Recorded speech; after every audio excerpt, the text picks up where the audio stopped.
What if America forced Canada to become the 51st state? Let's explore the depth of it in the video. It's the summer of 2027. People of Toronto wake up to the sound of city alarms, a noise no one expected to hear. Tensions along the border have been rising for weeks, but no one imagined things would escalate so quickly. Looking out their windows, they see Canadian tanks moving south, planes flying toward the US. The news is full of confusion. Some people call for resistance against the US invasion, while others suggest patience, saying the US Army is here to help. In the streets, panic turns to chaos. The Canadian military, already weakened by 2 years of political crisis and an economy in ruins, faces a threat it's not prepared to confront. NATO watches, unwilling to act. Canada is alone in the biggest crisis of its history, and nobody knows what comes next. How likely is this scenario? And what would happen if it came true? To understand the ramifications of such a scenario, it is first important to look back at the history of the relationships of Canada and the USA.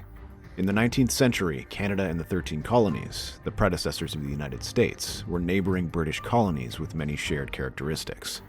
Interestingly, when the 13 colonies declared independence, their first major military action was the invasion of Quebec. The invasion aimed to persuade French-speaking Canadians to join the revolutionary cause in an anti-British colonial coalition. Although the invasion ended in defeat, it still succeeded in drawing thousands of Canadians to the American side. Anti-British solidarity continued throughout the war, and in the end, the United States gained parts of southwestern Canada as territory ceded by Britain. Still, the majority of Canadians remained loyal to the British Crown, and many American loyalists fled to Canada, reinforcing British control. The next significant turning point came in 1812, when the United States sought to annex further parts of Canada. However, these efforts were repelled by British forces and Canadian militias. The war ended inconclusively, but it marked the beginning of a rivalry between the two nations, with the US coming to realize that Canada was not easy to conquer. So, during the 19th century, tensions along the long border began to ease, and relations improved. The final major crisis occurred in 1903 over an Alaska boundary dispute, which was settled in favor of the United States. In the 20th century, relations between the two countries became increasingly cordial. Both fought side by side in the World Wars, and Canada went on to become a founding member of NATO. Military and economic cooperation has flourished for many decades. However, as the political landscape of the 21st century evolves, these historic ties may face new challenges that could reshape US-Canada relations in unexpected ways. Are we maybe going back to the 1800s? And who will help Canada this time? Today, the United States and Canada share a strong economic relationship, with over $3.6 billion in goods and services traded across the border every day. What seemed to be a thing to celebrate, however, appears as a problem for US President Donald Trump. That is particularly because of the trade deficits that favor Canada. In 2022, the US exported about $427 billion worth of goods to Canada, while importing around $481 billion. This left the US with a trade deficit of about $53 billion with Canada. This amount dropped to around $45 billion in 2024, which is still a lot. Trump views this as problematic, arguing that the US is essentially subsidizing Canada and that it's time for Canada to pay back. Trump mentioned a figure of $200 billion in supposed subsidies, which is definitely an exaggeration, but it likely refers to other things too. For example, it is known that Trump has a long-standing demand for NATO allies to meet defense spending commitments. Canada currently only spends 1.37% of its GDP on defense, which is well below the NATO target of 2%. Worse still, it's not expected to reach that 2% goal until 2032. So, in Trump's view, Canada is relying on US military power to protect itself while not contributing enough to the NATO defense budget. And there are many more that are maybe included in this $200 billion figure. Economic costs of Canada's reliance on US infrastructure, smuggling of illegal products, and the US potentially losing out on market share due to Canada's trade deals with other countries.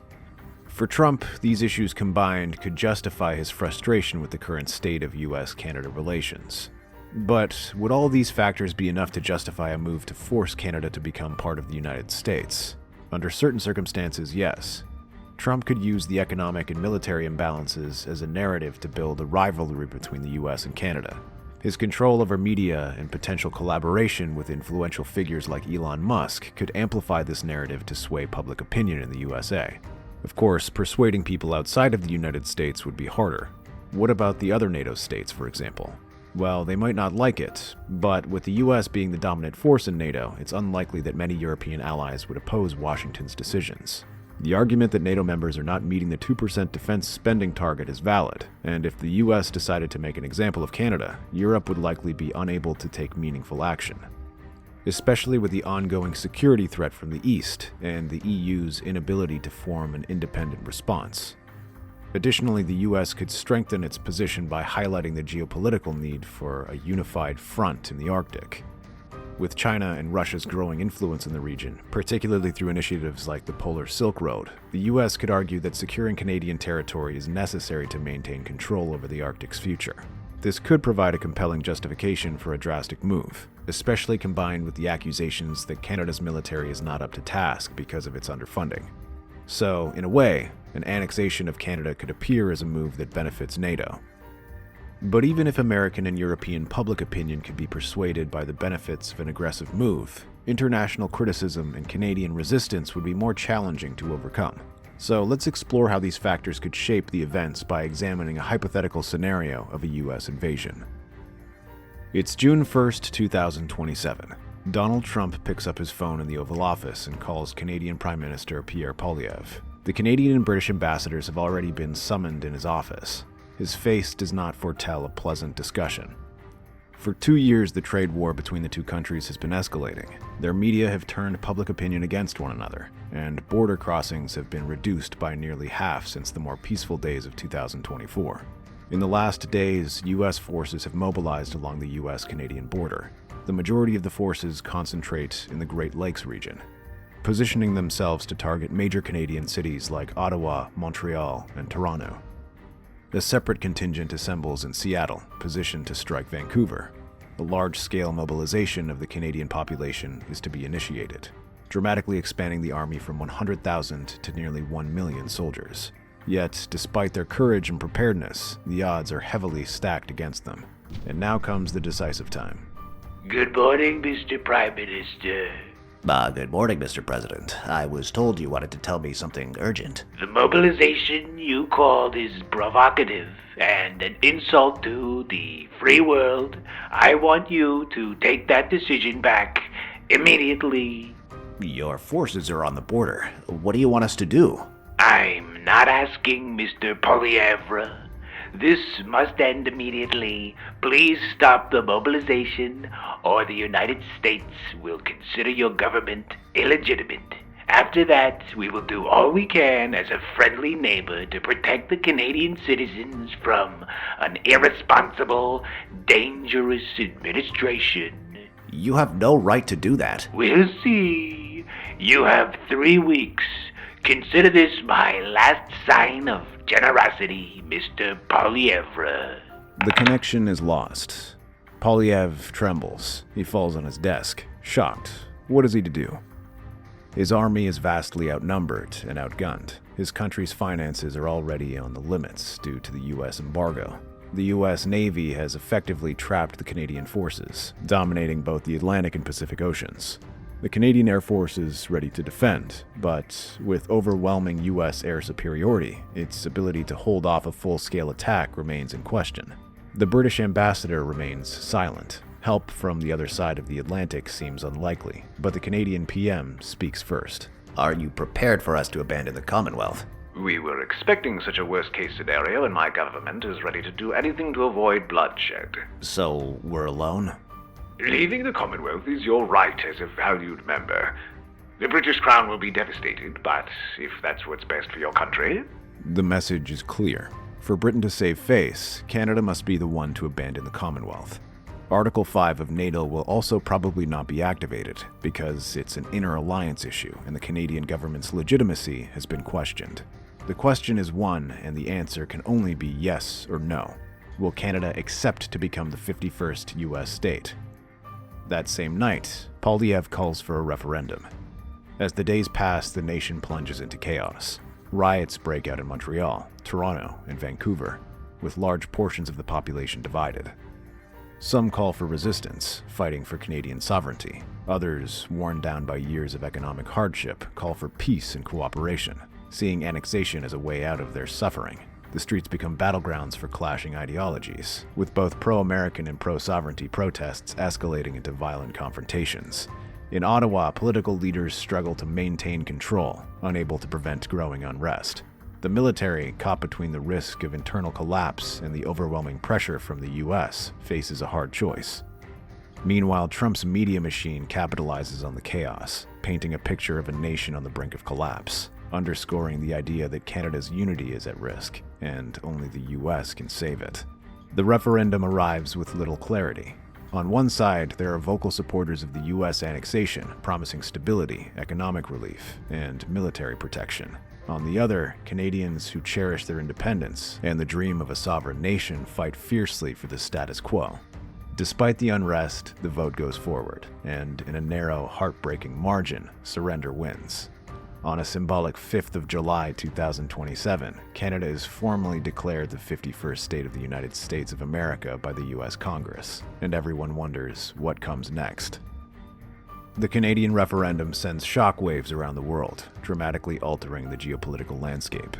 Countries like China and Russia, which had secretly supported the no vote, hoped the tension would escalate into a war that could benefit the West's rivals. But as their hopes are dashed, they decide it's time to move more assertively. A vote in the United Nations immediately condemns the United States, but the US vetoes the Security Council resolution, nullifying the practical impact of the vote. In the short term, the US might feel emboldened by the power shift, consolidating control over a vast new territory. The US economy could benefit from the inclusion of Canadian resources and markets, leading to an initial boost in trade. However, this move would also cause significant economic friction with international partners, especially China and the European Union, who would view the annexation as a dangerous precedent. The US's trade relationships with other nations could deteriorate as Canada's independent trade deals and its role in global markets shift dramatically. Foreign investment in Canada might slow due to the uncertainty surrounding its new political status. Geopolitically, the annexation would disrupt the balance of power in the Arctic. The US would now control a strategic region, severely hindering China's Polar Silk Road ambitions. Relationships between the US and Russia would grow more tense, as Russia's Arctic interests, particularly its access to resources and trade routes, come under great pressure. Russia may attempt to counterbalance this shift by strengthening its alliances in Europe and extending influence in the Middle East and Central Asia. Similarly, China could intensify its expansion in the South China Sea and deepen ties with emerging powers like India and Brazil, seeking to challenge US dominance. The UN's condemnation would underscore the rift in global governance, with smaller nations feeling increasingly alienated by US policies. While NATO members would likely fall in line due to US dominance within the alliance, tensions within the bloc could grow. In the long term, countries may challenge US influence more aggressively, leading to a shifting global order marked by a more polarized and fragmented international system. At the same time, the Canadian resistance would be swift and intense. The shock of losing their sovereignty would be immeasurable. Canadians, proud of their independence, would struggle to accept the harsh reality of a forced annexation.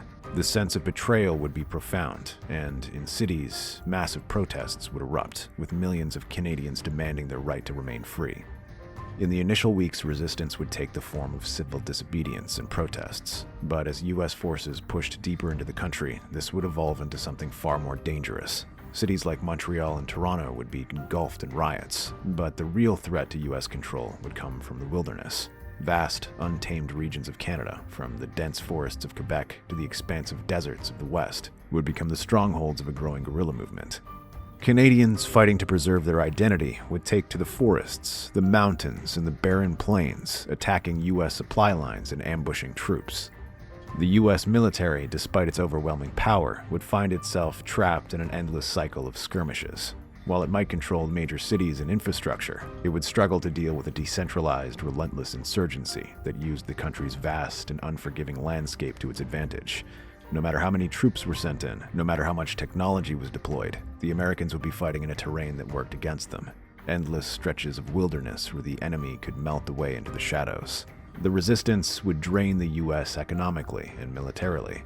The logistical nightmare of trying to secure such a massive landmass would push the American military to its breaking point. The deeper the US military advanced, the more it would lose control of the territories it claimed. As the insurgency intensified, U.S. morale would plummet, and their own people would begin to question the legitimacy of the operation. Two possible outcomes emerge from this conflict, each defining the future of both nations. In the first scenario, the U.S. is overwhelmed by the unrelenting resistance. The guerrilla war, coupled with mounting economic costs and public dissent, forces the American military to retreat. The invasion proves untenable, draining resources and morale until the U.S. is compelled to abandon its claim over Canada. The resistance has won, but Canada, scarred and divided, faces a difficult road ahead. Though victorious, the Canadian people would be left to rebuild their sovereignty and their identity, forever marked by the trauma of annexation. In the second outcome, the U.S. adjusts its strategy, offering economic benefits to Canadian citizens and granting wide autonomy to provinces. The annexation is presented not as a conquest, but as an opportunity for prosperity and security. Over time, the Canadian public, wary from the conflict and facing economic recovery, begins to accept their new status, allowing for a gradual, albeit reluctant, integration into the U.S. Union. With autonomy guaranteed and economic aid flowing in, the resistance fades, and the two nations, though forever changed, begin to find a new balance under one flag. In either case, the aftermath would shape North America for generations. If you like this video, stay tuned for our next one. What if Trump makes Greenland the 51st state?